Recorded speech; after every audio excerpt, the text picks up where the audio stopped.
नमस्कार सभी को, स्वागत है आप सभी का आपके अपने YouTube चैनल में। आज हम आपके लिए सामान्य विज्ञान से संबंधित महत्वपूर्ण प्रश्नों को लेके आए हैं और वीडियो शुरू करने से पहले आपको बताते हैं कि आपने पास एक कॉपी रख लीजिए, एक पेंसिल और जितने भी वीडियो में आपके सामने जो प्रश्न आएंगे उन प्रश्नों के उत्तरों को तुरंत क्लिक करते जाइए, टिक लगाते जाइए, जिससे कि आपको पता चल जाए कि आपकी तैयारी कितनी चल रही है। तो शुरू करते हैं आज के वीडियो का पहला प्रश्न। एमकेएस पद्धति में बल का मात्रक क्या होता है? तो एमकेएस पद्धति में बल का मात्रक क्या होता है, मैं विकल्पों को नहीं दोहराऊंगा, सीधे मैं आपको उत्तर की ओर ले चलूंगा क्योंकि विकल्पों को दोहराने से वीडियो बहुत लंबा हो जाएगा। तो एमकेएस पद्धति में बल का मात्रक है, 4 विकल्पों में से आप देख लीजिए और आंसर आपने निश्चित क्लिक कर दिया होगा और अब हम आपको उत्तर बता देते हैं। इसका सही जवाब है न्यूटन। एमकेएस पद्धति में बल का मात्रक न्यूटन होता है। देखिए, एमकेएस पद्धति में इससे पहले जो है एसआई पद्धति चलती थी। ये अंतरराष्ट्रीय मात्रक प्रणाली है, मीट्रिक जो मीटरी पद्धति चल रही है ना, ये इस समय आधुनिक जो पद्धति है इसको एमकेएस पद्धति बोलते हैं। इससे पहले चलती थी एक सेंटीमीटर, ग्राम और सेकेंड, वो प्रणाली काफी कठिनाईपूर्ण थी। अब उसके जगह पे एमकेएस पद्धति चल रही है। इसी के साथ अगले प्रश्न पे चलते हैं। अगला प्रश्न है, 1 नैनोमीटर में कितने मीटर होते हैं? तो 1 नैनोमीटर में 10⁹ नैनोमीटर होते हैं। अगला क्वेश्चन, सेकंड लोलक का आवर्तकाल कितना होता है? तो सेकंड लोलक का आवर्तकाल होता है 2 सेकंड। अगला है, तो समुद्री दूरी को मापने के लिए उपयोग किया जाता है नॉटिकल मील। नॉटिकल मील के बारे में हम आपको बता दें।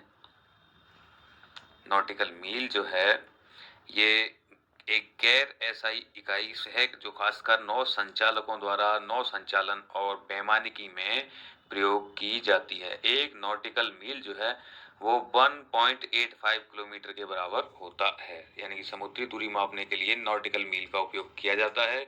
एक नॉटिकल मील में जो किलोमीटर होते हैं 1.85 यानी कि 1850 मीटर होते हैं। अगला क्वेश्चन है आपका, फर्मी किसका मात्रक होता है? तो फर्मी जो है वो लंबाई का मात्रक होता है। अगला क्वेश्चन, किलोवाट घंटा किसका मात्रक है? तो किलोवाट घंटा ऊर्जा का मात्रक है। इसी के साथ अगला क्वेश्चन है, पानी का घनत्व किस ताप पर अधिकतम होता है? देखिए, पानी का जो घनत्व है वो 4 डिग्री सेल्सियस पर अधिकतम होता है। इसके बारे में हम थोड़ा आपको बता दें कि जो पानी का घनत्व है 4 डिग्री सेंटीग्रेड ताप पर अधिकतम होता है। ऐसा पानी के जो मॉलिक्यूलर स्ट्रक्चर के कारण होता है। घनत्व किसी भी पदार्थ के द्रव्यमान और उसके आयतन का अनुपात है। कम घनत्व वाले पदार्थ ज्यादा घनत्व वाले पदार्थ के ऊपर तैरते हैं क्योंकि वह उनसे हल्के होते हैं। यानी कि एक बार फिर सुन लीजिए, कम घनत्व वाले पदार्थ ज्यादा घनत्व वाले पदार्थ के ऊपर तैरते हैं। जैसे कि पानी के ऊपर तेल तैरता है तो तेल का घनत्व कम होता है। अच्छा, इसका कारण आपको बताया क्योंकि वह उनसे हल्के होते हैं इसलिए ऊपर तैरते हैं।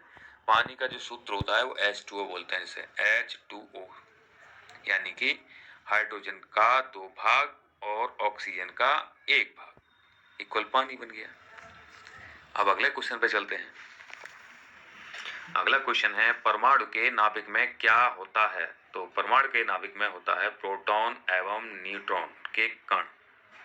प्रोटॉन और न्यूट्रॉन के कण जो हैं परमाणु के नाभिक में होते हैं। देखिए, जो इसके प्रोटॉन न्यूट्रॉन के बारे में, यानी इससे पहले किस किसने इसके बारे में जानकारी की थी? 6ठी शताब्दी ईसा पूर्व में एक गणात ऋषि थे।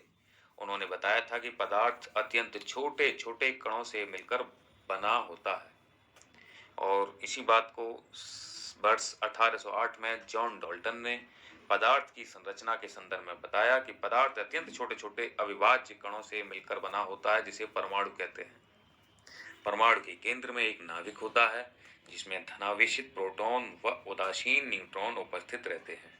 ऋणावेशित कण इलेक्ट्रॉन नाभिक के चारों ओर बंद कक्षाओं में चक्कर लगाते हैं। तो इसको याद कर लीजिए, ये बहुत ही इंपॉर्टेंट क्वेश्चन है। इसी के साथ अगले क्वेश्चन पे चलते हैं। अगला क्वेश्चन है, यूरेनियम की खोज किसने की थी? तो यूरेनियम की खोज की थी मार्टिन हैरिच कलप्रोथ ने, यानी कि यूरेनियम की खोज करने वाले थे मार्टिन हैरिच कलप्रोथ। और ये कब खोज की गई है इसकी? 1789 में इसकी खोज की गई थी।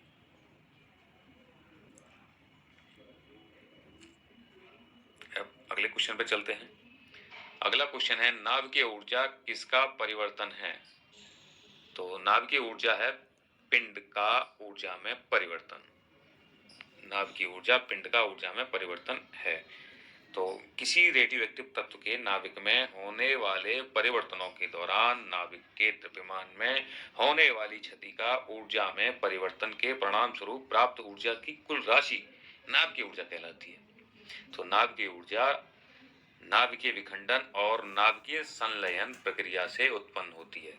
दो तरह की प्रक्रिया होती है, नाभिकीय विखंडन और नाभिकीय संलयन।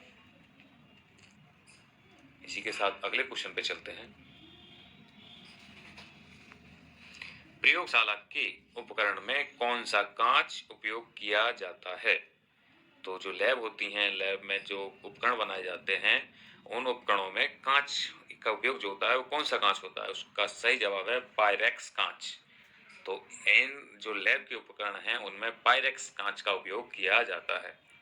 इसके बारे में इसके बोरोसिलिकेट कांच भी कहते हैं, इसको बोरोसिलिकेट कांच भी कहते हैं पायरेक्स कांच को। याद कर लीजिए, कई बार पूछा जा सकता है प्रश्न को घुमा करके कि बोरोसिलिकेट कांच किसे कहते हैं। तो पायरेक्स कांच को, पायरेक्स ग्लास को भी हम बोरोसिलिकेट कांच भी कहते हैं। देखिए, साधारण कांच में सिलिका मुख्य घटक होता है। पायरेक्स कांच में सिलिका की कम मात्रा को बोरॉन ऑक्साइड द्वारा प्रतिस्थापित किया जाता है। अब अगले प्रश्न पे चलते हैं। अगला प्रश्न है मानव शरीर का सबसे बड़ा अंग क्या होता है? तो मानव शरीर का सबसे बड़ा अंग, क्योंकि विकल्प में आप जो देख रहे हैं, विकल्प को पहले ध्यान से देखना होता है, उसके बाद उत्तर पे हमें क्लिक करना होता है। अगर ये इसमें ये जो यकृत, त्वचा, हृदय और आंत, इनमें से अगर त्वचा शब्द नहीं आता है तो यकृत बड़ा अंग होगा। लेकिन जब त्वचा आती है तो पूरे शरीर में सबसे ज्यादा त्वचा यानी कि स्किन। तो सही जवाब इस क्वेश्चन में विकल्पों को ध्यान में रखते हुए त्वचा। ठीक है, इसके बारे में आपको बता दें कि मानव शरीर का सबसे बड़ा अंग जो है त्वचा यानी स्किन होता है। त्वचा शरीर का बाह्य आवरण होता है और इस त्वचा यह शरीर का सबसे बड़ा अंग है जो कई परतों द्वारा निर्मित होती है। त्वचा में डायरेक्ट एक सीधे खाल नहीं होती, इसमें कई सारी परतें बनी होती हैं। अंतर्निहित मांसपेशियां, अस्थियां, अस्थिबंधों और अन्य आंतरिक अंगों की रक्षा करती है हमारी जो त्वचा जो होती है। मानव में त्वचा का वर्ण प्रजाति के अनुसार बदलता है और त्वचा का प्रकार शुष्क से लेकर तैलीय हो सकता है। किसी की ड्राई हो सकती है, किसी की ऑयली त्वचा हो सकती है। तो अब आप अगले क्वेश्चन पर चलते हैं। अगला क्वेश्चन है गुर्दे का मुख्य कार्य क्या है? तो देखिए, गुर्दे का मुख्य कार्य है द्रव के संतुलन को नियमित करना तथा अपशिष्ट पदार्थ का निष्कासन करना। तो ये विकल्प बी सही है। अब इसके बारे में थोड़ा और बता दें आपको डिटेल में। जो ब्रिक कहते हैं, ब्रिक या गुर्दे का मुख्य कार्य द्रव के संतुलन को नियमित करना है, अपशिष्ट पदार्थों को बाहर निकालना है। कई बार आप ब्रिक और गुर्दे लिखा हो तो कहीं गड़बड़ ना हो जाए, इसलिए इसको याद कर लीजिए। हिंदी में इसको ब्रिक भी कहते हैं और अंग्रेजी में किडनी। तो ब्रिक मानव शरीर में एक जोड़ा पाया जाता है, यानी कि दो होते हैं ब्रिक, जिसका मुख्य कार्य है मूत्र उत्पादन, रक्त शोधन करना। मूत्र का उत्पादन करते समय गुर्दे जो हैं यूरिया और अमोनिया जैसे अपशिष्ट पदार्थों का उत्सर्जन करते हैं। इसके साथ साथ ये जो इलेक्ट्रोलाइट नियंत्रक, अम्लक्षार संतुलन व रक्तचाप नियंत्रण आदि कार्यों को भी करते हैं। तो याद कर लीजिए, बहुत ही इंपॉर्टेंट क्वेश्चन है। उम्मीद है ये क्वेश्चन आपके लिए जरूर अच्छे कारगर साबित होंगे। अगला क्वेश्चन है लोहे का अवशोषण शरीर के किस अंग में अधिकतम होता है? लोहे का यानी आयरन का अवशोषण शरीर के किस अंग में होता है? उसको बोलेंगे हम छोटी आंत में। छोटी आंत में लोहे का अवशोषण होता है। देखिए, इसके बारे में हम बताते हैं। जो आयरन है, लोह तत्व है, इसका सर्वाधिक अवशोषण छोटी आंत में होता है। छोटी आंत जो है मानव के पाचन तंत्र का एक महत्वपूर्ण भाग होती है। इसकी औसत लंबाई एक वयस्क पुरुष में करीब करीब 6.9 मीटर और वयस्क स्त्री में 7.1 मीटर होती है। इसका व्यास जो होता है लगभग 2 से लेकर 3.5 सेंटीमीटर तक होता है, छोटी आंत का व्यास। अब चलते हैं अगले क्वेश्चन की ओर। अगला क्वेश्चन है एंजाइना। एंजाइना पेक्टोरिस का मुख्य कारण क्या है? तो एंजाइना पेक्टोरिस का मुख्य कारण है हृदय रोग। अफीम के बीज को हिंदी में क्या कहते हैं? अफीम के बीज को हिंदी में कहा जाता है खसखस। विकल्प ए सही है। इसी के साथ अगला क्वेश्चन है अफीम का वानस्पतिक नाम क्या है? अफीम का वानस्पतिक नाम है पेपेबर सोमनीफेरम। विकल्प ए सही है। अगला क्वेश्चन है रतन जोत का वानस्पतिक नाम क्या है? तो रतन जोत का वानस्पतिक नाम है जेट्रोफा कर्कस। डहेलिया का वानस्पतिक नाम क्या है? डहेलिया एक फूल है, उसका वानस्पतिक नाम है डहेलिया। उसको डहेलिया नाम से ही जाना जाता है। अगला क्वेश्चन है जिप्सम में कैल्शियम की मात्रा कितनी होती है? यानी कि जो जिप्सम है सीमेंट में भी मिलाया जाता है, इसमें कैल्शियम की कितनी मात्रा होती है? जिसका सही जवाब है आपका 23%। 23% कैल्शियम पाया जाता है। जिप्सम कहाँ पाया जाता है? तो जिप्सम सबसे अधिक जिप्सम भारत में राजस्थान में पाया जाता है। विकल्प भी सही है। इसी के साथ अगला क्वेश्चन है मानव शरीर में कौन सी ग्रंथि अंतःस्रावी तथा बाह्यस्रावी दोनों हैं? मानव का जो शरीर है उसमें 2 तरह की जो ग्रंथियाँ होती हैं, अंतःस्रावी ग्रंथि और बाह्यस्रावी ग्रंथि। इनमें से एक ऐसी ग्रंथि है जो दोनों हैं, अंतःस्रावी और बाह्यस्रावी। तो इसका सही जवाब है अग्नाशय। अग्नाशय इस दोनों तरह की ग्रंथि है। अगला है गन्ने का वानस्पतिक नाम क्या है? तो गन्ने का वानस्पतिक नाम है सैक्रम ऑफिसिनारम। सैक्रम ऑफिसिनरम। तो ये गन्ने का वास्तविक नाम है। कई बार एग्जामों में पूछा भी गया है। इसी के साथ अगला क्वेश्चन है काल मेघ का वानस्पतिक नाम। काल मेघ का वानस्पतिक नाम है एंड्रोग्राफिस पेनिकुलाटा। आलू का वानस्पतिक नाम। तो आलू का वानस्पतिक नाम है सोलेनम ट्यूबरोसम। सोलेनम ट्यूबरोसम आलू का वानस्पतिक नाम है। एक जो अक्सर कर ज़मीनी इलाकों में मिल जाता है, मैदानी इलाकों में कई बार देखने को मिलता है, लटज़ीरा। लटज़ीरा का वास्तविक नाम क्या है? तो लटज़ीरा का जो वानस्पतिक नाम है इसको कहते हैं एकाइरेंथिस एस्पेरा। एकाइरेंथिस एस्पेरा। बीज जो आप देखते हैं गुड़हल, गुड़हल का एक फूल होता है, इसका वानस्पतिक नाम क्या है गुड़हल का? इसका वानस्पतिक नाम है हेबिस्कस रोजा साइनेंसिस। तुलसी का वानस्पतिक नाम। तो तुलसी का वानस्पतिक नाम है ओसिमस सैक्टम। एलोवेरा को इंग्लिश में क्या कहते हैं? तो एलोवेरा को इंग्लिश में कॉमन एलो, बारबडोस एलो और कॉमन इंडियन एलो, इन तीनों नामों से जाना जाता है। एलोवेरा को हिंदी में क्या कहते हैं? तो एलोवेरा को हिंदी में कहा जाता है घी कुंवार भी कहा जाता है, ग्वारपाठा भी कहा जाता है, घी गुआर भी कहा जाता है।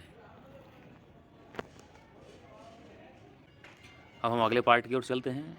अगले पार्ट का अगला क्वेश्चन है मच्छर की उम्र कितनी होती है? तो मच्छर की उम्र जो औसत उम्र बताई गई है वो 10 से 56 दिन तक। अगला है क्वेश्चन विश्व की पहली टेस्ट ट्यूब बेबी कौन थी? तो विश्व की पहली टेस्ट ट्यूब बेबी थी लुइस जॉय ब्राउन। अगला क्वेश्चन टेस्ट ट्यूब बेबी तकनीकी के जनक कौन हैं? टेस्ट ट्यूब बेबी तकनीकी के जनक हैं डॉक्टर रॉबर्ट एडवर्ड। अश्वगंधा का वानस्पतिक नाम क्या है?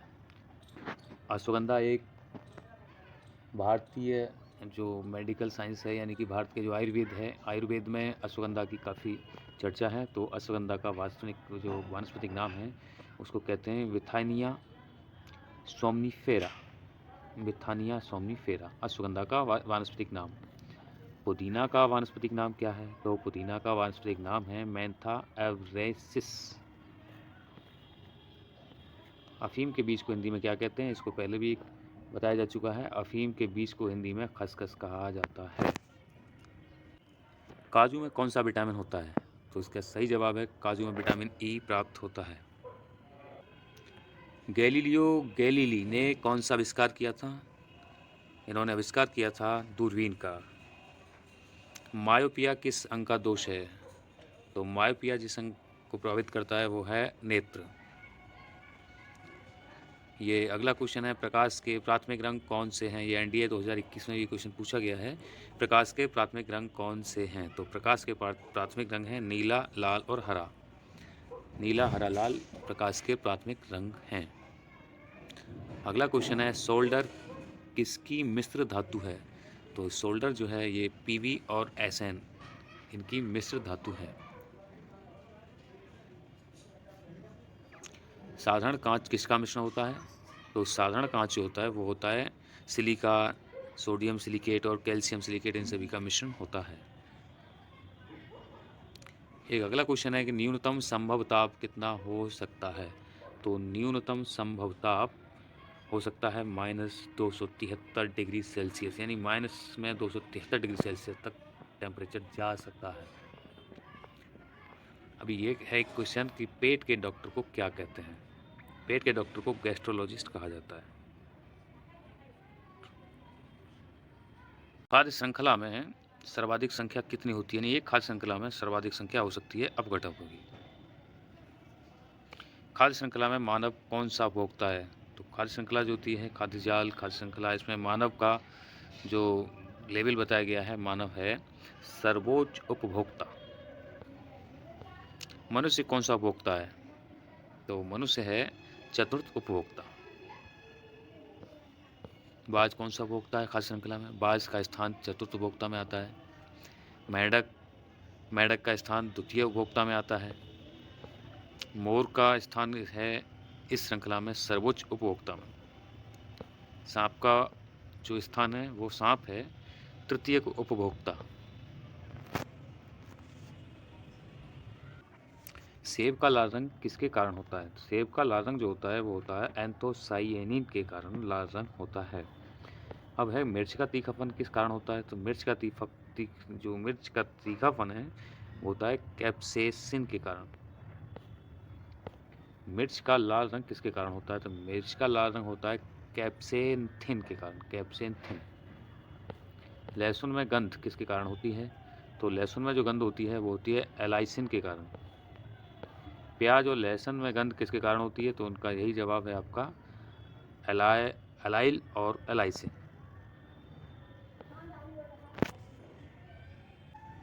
प्याज में गंध किसके कारण आती है? तो इसका अभी जवाब आपके सामने है एलाइल के कारण। प्याज में तीखापन किसके कारण होता है? तो प्याज का तीखापन होता है एलाइल प्रोपाइल सल्फाइड के कारण। प्याज में लाल रंग किसके कारण होता है? प्याज में जो लाल रंग होता है उसका एंथोसाइनिन के कारण होता है लाल रंग। प्याज में पीला रंग किसके कारण होता है? वो क्यूरेक्टिन की जो क्यूरेस्टीन क्वेरसिटीन के कारण होता है।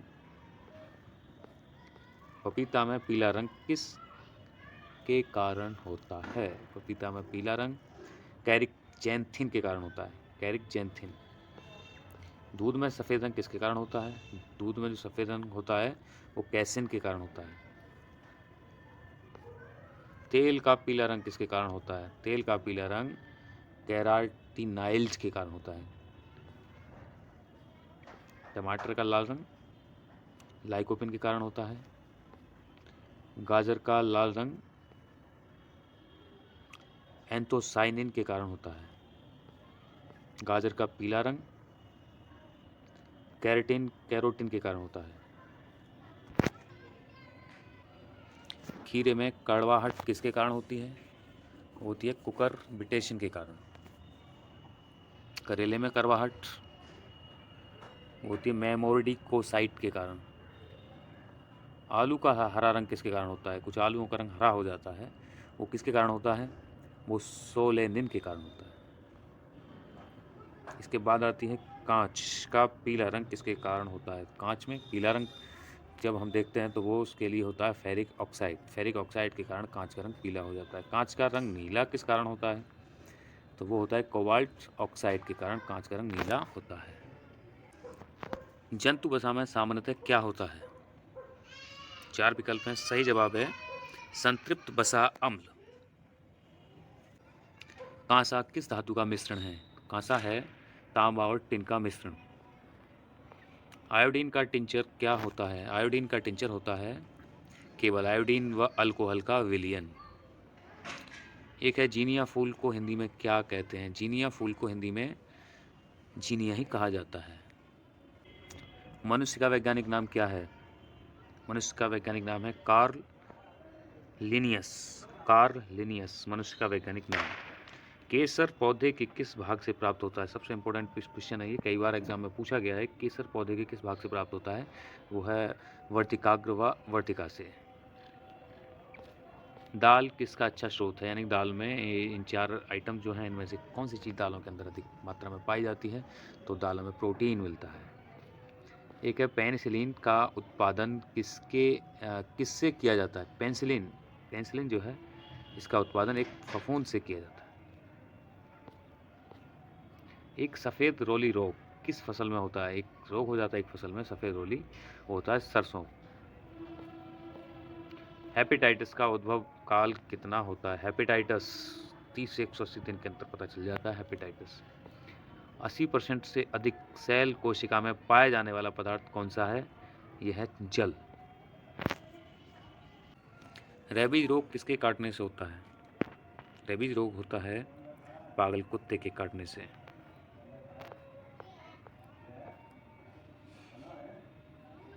कुत्ते के काटने पर तत्काल उपचार क्या है? कुत्ते के काटने पर तत्काल उपचार है साबुन और पानी